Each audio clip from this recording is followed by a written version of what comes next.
sinodalidade no coração jovem da igreja. A sinodalidade precisa do coração jovem da igreja, porque os jovens possuem a força da esperança e a criatividade do espírito. Assim nos diz o documento do Sínodo número 45. Desde o Concílio Vaticano II até hoje, a Igreja reconheceu que os jovens não são apenas destinatários da ação pastoral, mas protagonistas da vida eclesial. O Sínodo aprofunda essa convicção. Uma igreja sinodal que escuta, discerne e caminha junto não pode existir sem os jovens. O Papa Francisco reafirma isto no documento Christus Vivit. Vocês, jovens, não são apenas o futuro, mas o agora de Deus. Número 778. Esta aula busca explorar como a sinodalidade e a pastoral juvenil se entrelaçam para a construção de uma igreja viva, participativa e cheia de esperança. A sinodalidade precisa desse coração jovem. Descreve a sinodalidade como um modo de ser e agir que envolve todos os batizados na corresponsabilidade. Os jovens trazem uma energia essencial para esse estilo. Eclesial, sua capacidade de sonhar, de criar, de trilhar novos caminhos, sua sensibilidade para a justiça, o meio ambiente e a fraternidade, sua busca pela autenticidade diante das estruturas rígidas. Já no Sela, ele havia instituído com a civilização do amor. Os jovens são construtores de uma nova civilização fundada no amor, na justiça e na solidariedade. Ouvir, acompanhar e formar é missão de todos. O Sínodo insiste que a escuta ativa é a primeira forma de sinodalidade. Uma igreja que ouve os jovens ouve o Espírito que fala dentro deles. Número 76. Isso significa passar do monólogo para o diálogo.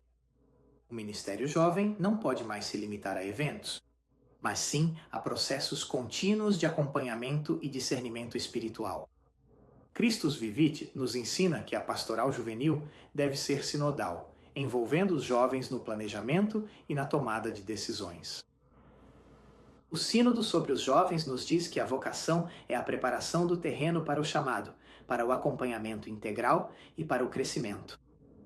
Formar e acompanhar significa reconhecer a dignidade do jovem por meio de um compromisso missionário capaz de servir e evangelizar toda a comunidade.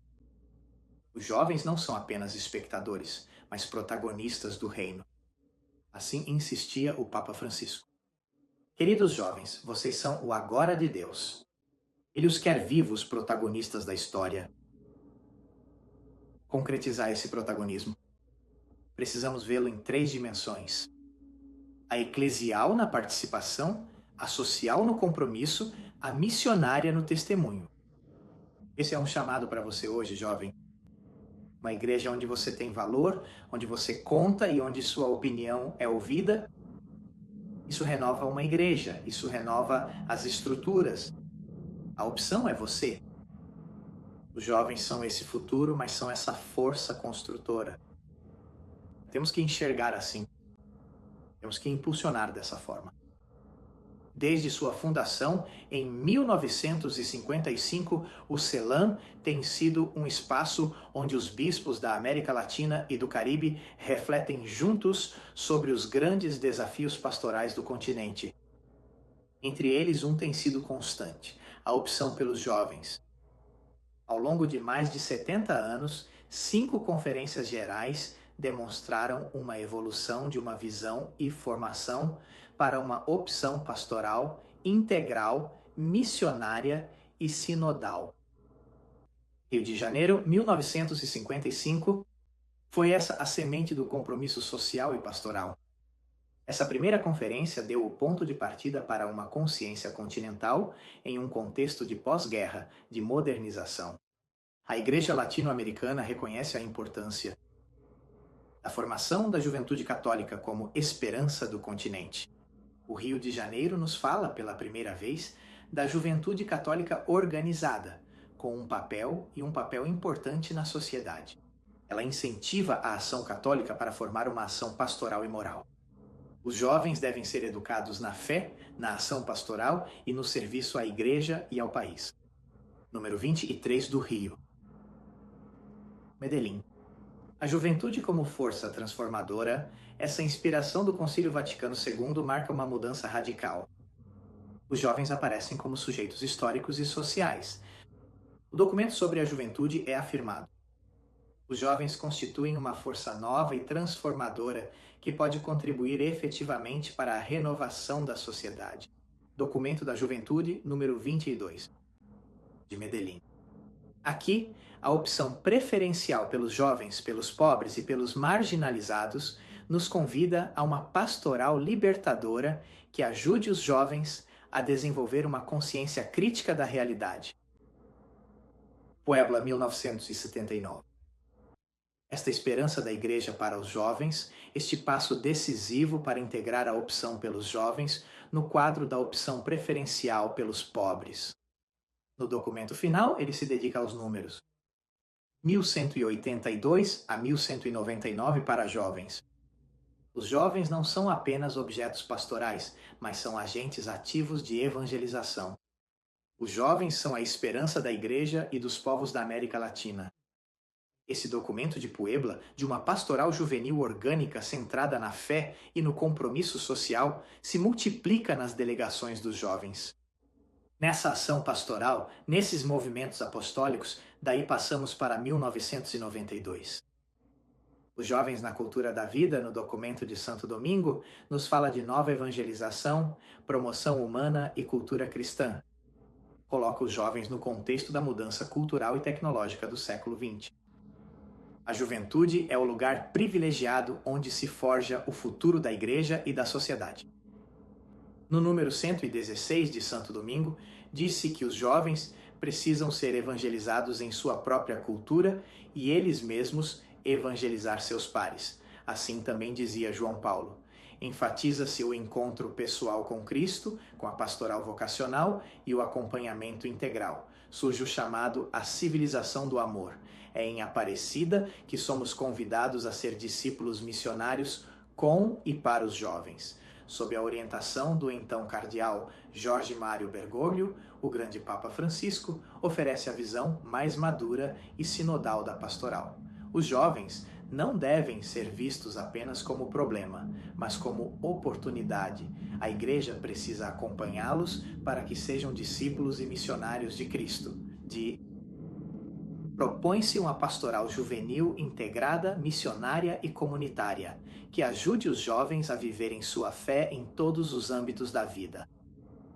Impulsiona-se uma pastoral de processos e não de eventos, articulada com a pastoral familiar, educativa e vocacional. Desde o Concílio Vaticano II, esse reconhecimento continua presente. Esse protagonismo da vida eclesial. Esses jovens que foram os verdadeiros construtores de uma nova civilização fundada no amor, na profunda justiça, na escuta mútua e na solidariedade genuína e essencialmente humana. É acompanhar essa insistência que hoje precisamos exercer de forma mais ativa, você e eu. Somos parte desse impulso missionário, você e eu somos parte dessa escuta dos jovens. Isso significa que precisamos passar, que precisamos caminhar, que precisamos crescer, que precisamos discernir, que precisamos buscar ensinar aos outros.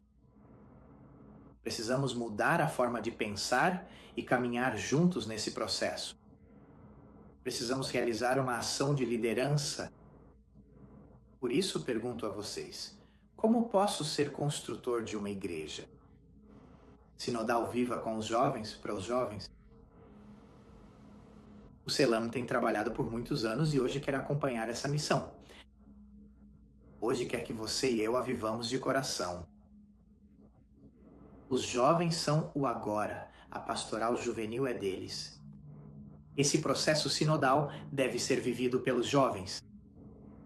Por isso, todos somos responsáveis por essa comunhão e por essa participação dos jovens na vida da Igreja. Desde o compromisso ao discernimento e à comunhão, impulsionando essa civilização do amor, da ação transformadora, centrada no olhar do jovem. Essa Igreja corresponsável, onde o jovem participe de tudo, da sua pastoral, dos seus processos. Essa igreja ativa que acompanha a fé, não só nos momentos difíceis, mas em todo momento, porque a igreja é de todos. Desenvolver uma pastoral juvenil que não seja isolada de uma pastoral sinodal, mas integrada, uma pastoral juvenil. Que seja parte viva de toda a comunidade eclesial, de uma igreja que ensina, que escuta e que aprende com os jovens e dos jovens. A sinodalidade é a maturidade do caminho iniciado com a civilização do amor, uma igreja que aprende. Peçamos ao Senhor e digamos: Jesus, ensina-nos a caminhar juntos, jovens e adultos, com um compromisso de coração e uma mesma esperança. Caminhemos juntos, jovens, adultos, leigos, consagrados, porque em uma só comunhão descobrimos a alegria do Evangelho, essa alegria do coração de Deus. Que o Senhor os abençoe